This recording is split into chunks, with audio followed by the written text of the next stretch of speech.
오늘 우리 함께 말씀 나누겠습니다. 마가복음 11장 1절에서 19절 말씀입니다. 마가복음 11장 11절에서 19절 말씀, 강도의 소굴이 아닌 기도하는 교회. 마가복음 11장 11절에서 19절 말씀, 강도의 소굴이 아닌 기도하는 교회가 과연 어떤 교회인지 우리 함께 말씀을 통하여 하나님이 주신 은혜를 나누도록 하겠습니다.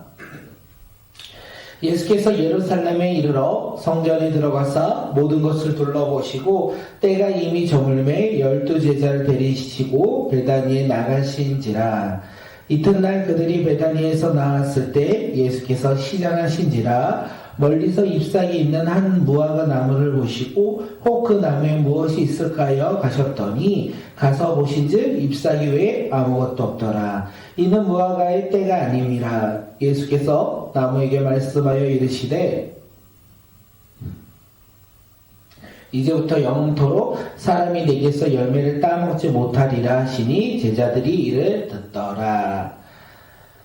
그들이 예루살렘에 들어가니라. 예수께서 성전에 들어가사 성전 안에서 매매하는 자들을 내쫓으시며 돈 바꾸는 자들의 상과 비둘기 파는 자들의 의자를 둘러 엎으시며 아무도 물건을 가지고 성전 안으로 지나다님을 허락지 아니하시고 이에 가르쳐 이르시되 기록된 바 내 집은 만민이 기도하는 집이라 칭함을 받으리라 하지 않았느냐. 너희는 강도의 소굴로 만들었도다 하시매 대제사장들과 서기관들이 듣고 예수를 어떻게 죽일까 하고 깨하니 이는 무리가 다 그의 교훈을 놀랍게 여김으로 그를 두려워함이로라.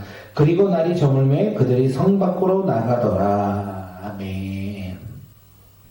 오늘의 말씀의 제목은 강도의 소굴이 아닌 기도하는 교회입니다. 강도의 소굴이 아닌 기도하는 교회. 예수님은 예루살렘 성전에 들어가셔서 모든 것을 둘러보셨다. 오늘 11절의 이야기예요. 성전에 들어가서 모든 것을 둘러보신 후 제자들과 함께 성전에서 나와 베다니로 가셨다. 다시 이틀날 다시 예루살렘으로 가셨다. 성경은 이렇게 11절에 예수님께서 먼저 예루살렘에 입성하시고 성전을 둘러보시고 그리고 다시 나왔다. 그리고 그 다음날 다시 성전으로 들어갔다라고 11절에 이야기하고 있습니다. 예수님은요, 예루살렘 성전에 들어가서 모든 것을 둘러보실 때 막연하게 예루살렘 성전을 둘러보신 것이 아닐 거예요. 예수님께서는요, 그것을 둘러보실 때 그곳에서 행하는 모든 일들을 자세히 둘러보지 않았을까 생각되집니다. 어떤 것이 있는지, 누가 있는지, 그리고 무엇을 하는지 예수님께서는 예루살렘 성전을 돌아보실 때 자세히 그곳 상황을 보고 예수님은 돌아가셨다라는 것을 우리는 알 수 있습니다. 예수님은 이렇게 막연하게 이렇게 해서 예루살렘 성전을 둘러보신 것이 아니라 자세히 살펴보셨다라는 거예요. 오늘 예수님은 우리의 삶 속에서도 막연하게 우리를 바라보시는 것이 아니라 자세하게 우리를 살펴보신다는 것을 알 수 있습니다. 우리의 마음과 행동이 먼 곳에 있다면 예수님은 우리의 마음을 보실 거고요. 우리의 마음이 그리고 우리의 행동이 주님 앞에 나와 주님 앞에 자세히 드려진다면 주님은 또한 우리를 자세히 바라보지 않을까 생각되어집니다.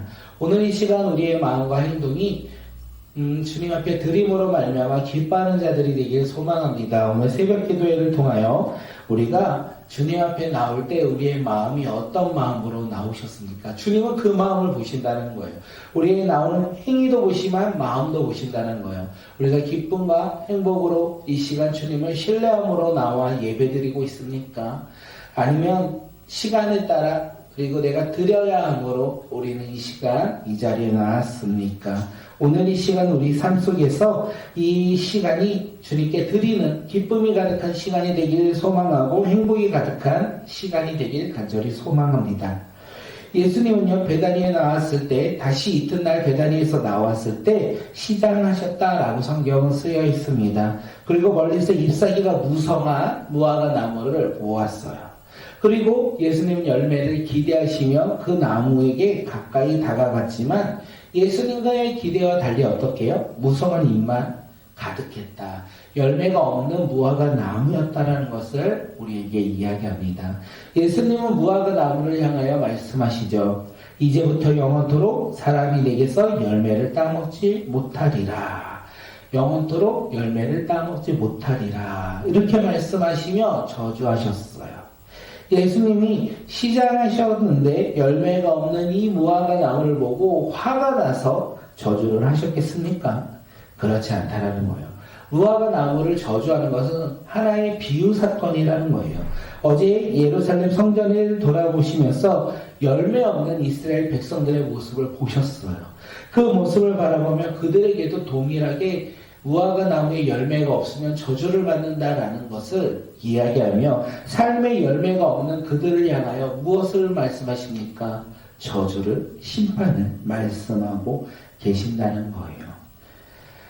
예수님은 눈에 보이는 눈에 보이는 잎만 무성한 나무를 원하지 않는다는 것을 우리는 알 수 있습니다. 예수님은요, 열매 있는 나무를 원하고 기대하셨다는 거예요.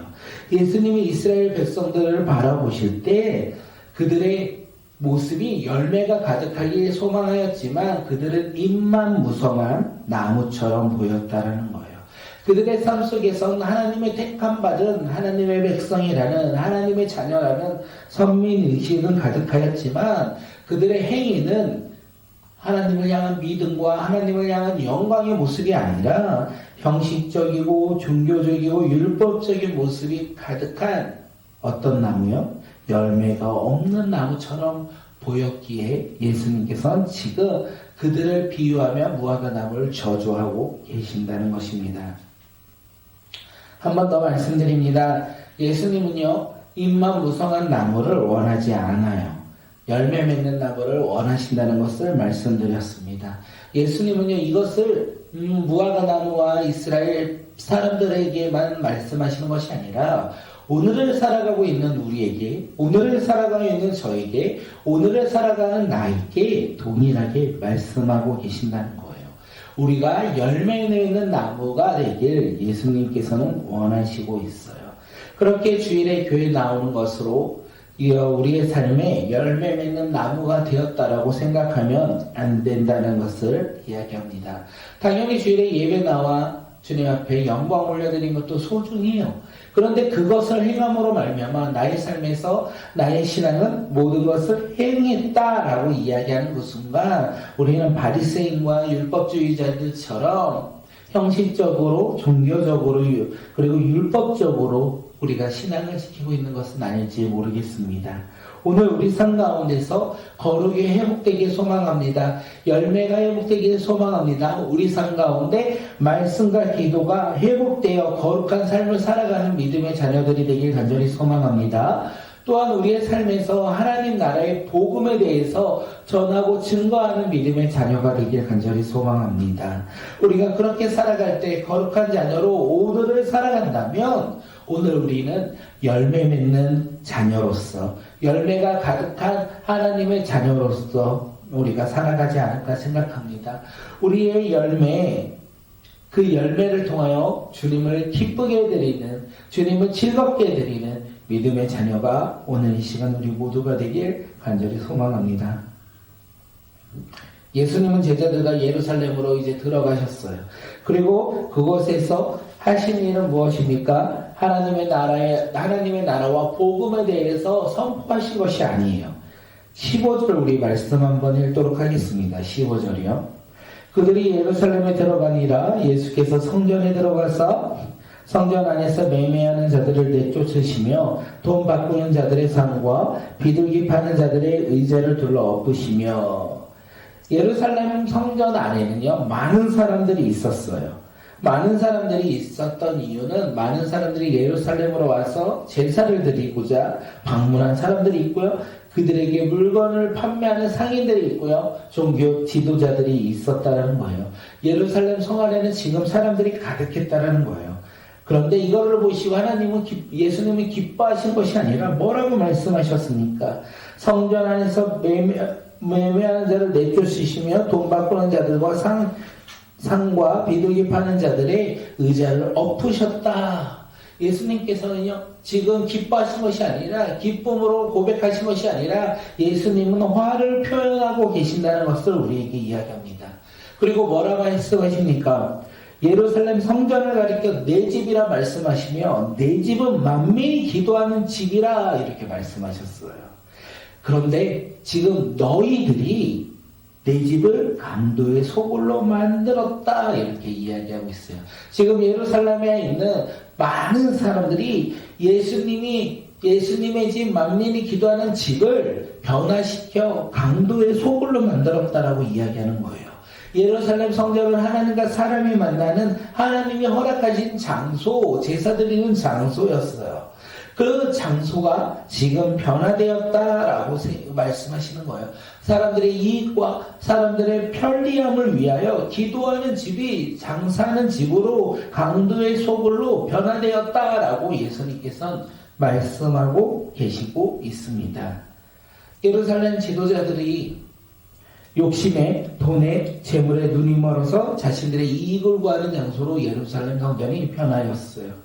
백성들은요, 자신들의 편의를 위하여 그 예루살렘 지도자들의 행함에 같이 동참하고 있었다는 것을 이야기합니다. 예루살렘의 성전에 있는 사람들의 관심은 하나님께 있었던 것이 아니라 각자 자기의 삶의 중심이 있었다는 것을 이야기해요. 그들의 관심은 하나님이 아닌 각자 자신에게 관심을 두며 살아가고 있었다. 하나님 앞에 예배하고 있었다는 것을 이야기합니다.